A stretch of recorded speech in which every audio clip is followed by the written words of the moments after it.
ստացվեց։ Հարգելի գործընկերներ, զարգացումը հետևյալն է. Կենտրոնական ընտրական հանձնաժողովը քննելով Նարեկ Կարապետյանին մեղադրանք առաջադրելու հարցի վերաբերյալ, որը հիշում եք այդ իրականության, օբյեկտիվության, ընդհանրապես տրամաբանության հետ առնչություն չունեցող մեղադրանքի մասին էր խոսքը, համաձայնություն տալու հանգամանքը բավարարել է։ Նշվածը չի հանդիսանում անձեռմխելիությունից ընդհանրապես զրկում։ Ես տեսա մի քանի լրատվականներ նման վերնագիրն էին օգտագործել, սա վերաբերում է մեղադրանք տալուն համաձայնությանը։ Այնուհետև սկսվեց քննարկումը արդյոք խափանման միջոց ազատազրկելուն վերաբերող կարող է կիրառվել, թե ոչ, կրկին դա պետք է կենտրոնական ընտրական հանձնաժողովը համաձայնություն տա, եթե առաջնորդվում ենք այն մեկնաբանությամբ, ինչով այս ամենը տեղի ունենում։ Մենք ներկայացրեցինք մեր հակափաստարկները։ Շատ պարզ ասեմ, նիստի ընթացքում, որը կրկին դռնփակության կարգով էր քննվում, падգամավորի կարգավիճակ եւ լիազորությունների ստանձնում։ Այն հարցը, որը մի քանի ժամ առաջ միասին էին քննարկում նույն սահմանադրական դատարանի 16-19 որոշման տրամաբանությամբ։ Ակնհայտորեն ձեզ բացահայտեմ նաեւ, ես ինքս հիմա եւս ունեմ падգամավորի կարգավիճակ։ Նարեկ Կարապետյանը ունի падգամավորի կարգավիճակ։ Ուզում եմ նաեւ նշված դետալը եւս բացահայտել, Նարեկ Կարապետյանը ուժեղ Հայաստան առաջիկայում ձևավորվող խմբակցության տեսանկյունից այնպիսի առանցքային դերակատարում ունի, որ Նարեկ Կարապետյանի նկատմամբ այս ամենը, երբ ասում ենք, նպատակ ունի նաև քաղաքական ընդհանուր գործունեությունը, ոչ միայն Նարեկ Կարապետյանը, այլ ուժեղ Հայաստանի խաթարելու պատահական չենք նշում։ Այդ հանգամանքները նիստի ընթացքում էլ եւս ներկայացվեց, այսինքն թե իրավական կոմպոնենտը սահմանադրաիրավական, թե քաղաքական բաղադրիչը, երկուսն էլ պարտադիր քննարկման ենթակա են։ Հստակորեն պետք է արձանագրեմ, որ դատախազության կողմից որևէ հակափաստարկում դրա վերաբերյալ հնարավորություն չեղավ տեսնելու։ Չկային դրա վերաբերյալ հակափաստարկներ։ Արդյոք սա հետևանք կունենա, թե ոչ,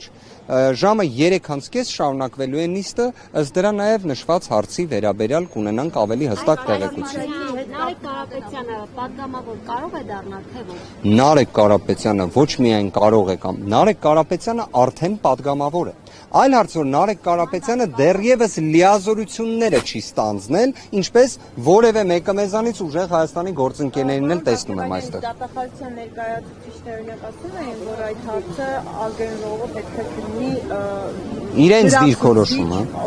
դիրքորոշումը դատախազության հետևյալն էր, որ իրենք կարող են նման միջնորդություն ներկայացնել։ Երբ ներկայացնում ենք, որ հարգելի գործընկերներ, այս հանգամանքներն եմ նիստի ընթացքում, այո, մինչդեռ իմ դիտարկմամբ եւ գործընկերներիս դիտարկմամբ իհարկե չեն կարող նման միջնորդություն ներկայացնել։ Ինչին են անում, որ կարող են։ Անկեղծորեն եմ ասում, իրավական հիմք էլ չկար, որովհետեւ սահմանադրական դատարանի 1644 որոշումից, եթե չեմ սխալվում, մի քանի գործընկերներ կարծես ուսումնասիրել էին ԶԼՄ ներկայացուցիչներից, խնդրեմ նշված որոշման եզրափակիչ մասը 1 րոպե է։ Կարող եք բացել, պարզապես նայել, այնտեղ խոսվում է падգամավորի ընտրված падգամավորի, բայց դեռևս լիազորություններ չստանձնած падգամավորի միայն քրեական հետապնդում հարուցելու համաձայնության մասին, այլ ոչ թե ազատությունից զրկելու։ Բայց իշխանությունն ու արմրուլը արդեն գրել են, որ զրկվել է անձեռնմխելիությունից, հիմա զրկվել է, թե դեռ պետք է շարունակվի։ Դա կրկին մի քանի իրավական տերմինների հետ կապված խնդիր երևի թե կա։ Անձեռնմխելիությունը բաղկացած է երկու առաջնային կոմպոնենտներից՝ մեղադրանք չհարուցելու եւ չազատազրկվելու։ Մեղադրանք հարուցելու, ներկայացնելու համաձայնությունը ստացել են։